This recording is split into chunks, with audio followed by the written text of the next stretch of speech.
kayak biasa. Nah sebelum cuci tangan, karena ini ada headlamp itu kayak maksudnya non steril, jadi kita pakai dulu, kita nyalain terus arahin gitu, baru kita cuci tangan. Habis itu pakai handscone.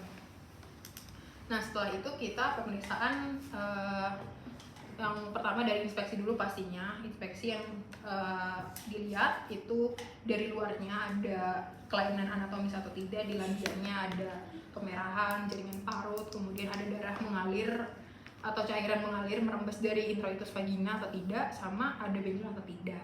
Habis itu kita karena mau palpasi, jadi kita asepsis dulu. Jadi kita menggunakan 3 kapas yang berbeda, dicelupin di larutan antiseptik. Jadi kapas pertama di labia sinistra, kita nelusurin dari atas ke bawah, kita swipe.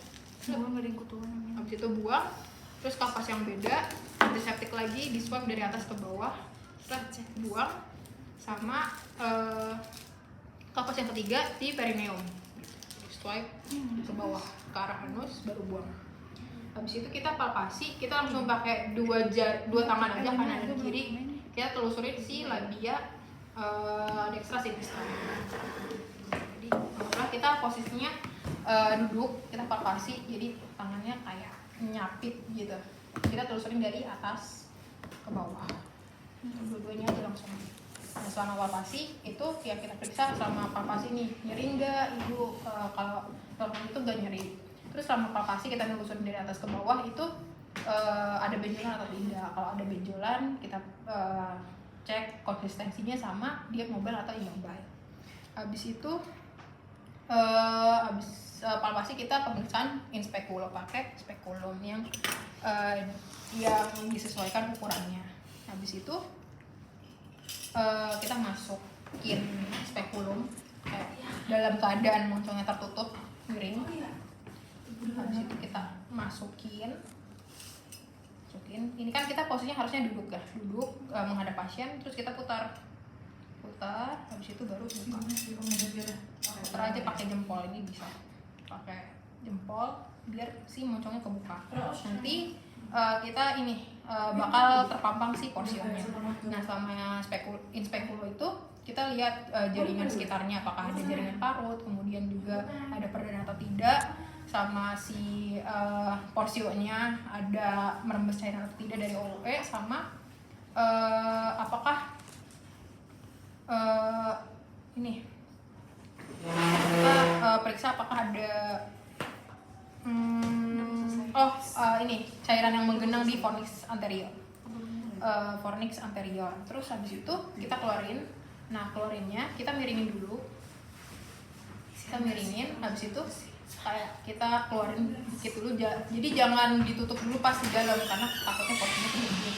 Jadi pas udah kita tarik, habis itu lepas pelan-pelan biar si moncongnya ketutup. Jadi sambil ditarik sambil ditutup. Oh iya lupa, sebelum masuk tadi harusnya tangan kirinya itu kita bisa di atas ini dibuka, cuma kan kurang leluasa, jadi enakan di bawah sini. Kita tak dorong ke bawah perineum, kita masukin.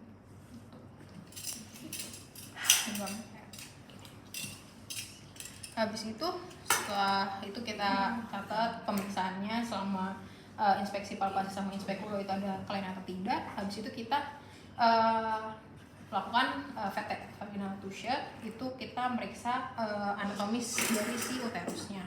Jadi kita kayak biasa meriksa apa? anatomisnya. Jadi kita kayak masukin dulu jari tengahnya, kita kayak dorong dikit ke bawah biar kayak ngebuka, baru masukin jari telunjuknya. Nah kita dorong ke dalam, kalau udah ke dalam baru kita putar, karena kan uterus di sini kan, jadi kita mau meriksa sama menelusuri gitu. Nah habis itu kita periksa di jaringan sekitarnya itu ada benjolan atau tidak, terus ada nyeri atau tidak. Kita nyeri goyang namanya, nyeri pada kasus KET itu dia di porsionnya kita kayak goyang-goyang aja. Dia kalau nyeri normal itu nggak nyeri gitu. Kita tanya nyeri atau tidak selama di KET. Terganggu. Nah habis itu tadi kan kita telusurin juga ada adnexanya, terus ada cairan atau tidak, ada darah atau tidak. Habis itu kita periksa bentuk rahimnya. Normalnya itu kan antefleksi. Nah, ini kan normalnya. Jadi kan kita masuk di sini. Jadi kalau pas kita nelusurin itu kayak bakal keraba ada lekukan ininya nih. Kayak ada ruang kosong gitu. Sementara kalau misalnya pas kita raba tapi kayak nggak ada belokannya, nggak ada lekukannya, tapi kayak masih lanjut ke atas, itu bisa jadi karena dia uterusnya retrofleksi gitu. Normalnya ante gitu. Habis itu kita periksa bentuknya, jadi kita nyatakan kalau pasien ini bentuk uterusnya antefleksi atau retrofleksi. Habis itu kita periksa, setelah VT selesai kita keluarin jaringnya, cuci tangan lagi, terus lanjut ke KBE sama KBI dan lanjut KBE. Ini indikasinya kalau misalnya habis partus dia nggak ada kontraksi gitu. Kalau nggak ada kontraksi berarti perdarahan terus menerus kan, karena buat ini vasokontraksi fisiologis. Jadi kita inform konsen kalau misalnya ini perlu karena mengancam nyawa ibunya, karena perdarahan terus kan, takutnya ibunya anemia berat. Nah sebenarnya kan kita pakai tangan, tapi bisa juga dilakuin pakai tamponade uterus. Jadi kayak kateter aja, kateter balon. Jadi pas balonnya dikembangin pas di dalam si uterusnya gitu. Tapi kita ini pakai tangan. Yang pertama interna dulu. Interna kita tangan kiri, anggap tangan kiri ini kita dorong di sifilis pubis, kita dorong bagian fundus uterinya biar ke depan gitu, biar bisa dicakup sama tangan kanan yang masuk nanti. Kita dorong sekuat mungkin. Nah tangan ini karena kan ini posisinya habis melahirkan, jadi meregang kan, jadi kayak harusnya mudah, nggak kayak manekin ini. Jadi kita posisinya kayak mau ini nyuap nasi. Hah? Iya, posisinya gini beneran. Ini kita masuk. Nah pas udah nyampe nih 5 jarinya, kita paksa masuk sampai membentuk kepal di dalam gitu. Terus kita tangan kiri ini kan ngedorong kan, biar kita usaha sekuat mungkin buat pertemuin tangan kanan sama tangan kiri di dalam, karena kita mau nutup si uterus biar perdarahannya nggak keluar terus menerus gitu. Kita tekan aja. Habis itu kita periksa kalau misalnya dia kontraksinya udah ada dan perdarahannya berkurang, berarti kita pertahankan selama 2 menit. Tapi kalau misalnya dia perdarahan kontraksi tapi masih ada perdarahan, itu lanjut periksa perineum. Kalau misalnya udah ada kontraksi tapi masih ada perdarahan, siapa tahu bukan dari perdarahan karena uterusnya, tapi bisa jadi ada luka atau lastrasi di vagina ataupun di perineumnya. Habis itu kalau misalnya kontraksinya nggak terjadi juga dalam 5 menit, itu lanjutin ke KBE, kompresi manual eksternal. Jadi kita butuh bantuan keluarganya, karena kita sebagai penolong bakal nanti nyuntikin ergostamin 0,2 sama ringer laktat dicampur 20 unit Nice. oksitosin buat menginduksi siapa ini? menginduksi menginduksi kontraksi gitu.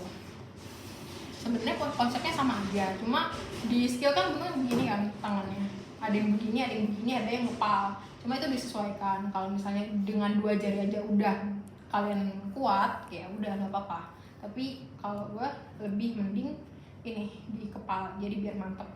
Tangan kiri tetap konsepnya dia ngedorong fundus uterinya, terus tangan kanan kita dalam posisi ngepal atau posisi yang disesuaikan kita tekan. Cuma bedanya di dalam sama di luar aja. Tekan sampai perdarahannya terhenti. Sementara ini kan keluarganya, sementara kita injeksi gitu biar menginduksi dari kontraksinya. Injeksinya di mana? Injeksinya di inguinal. Berarti bedanya cuma injeksi dan nggak diinjeksi aja?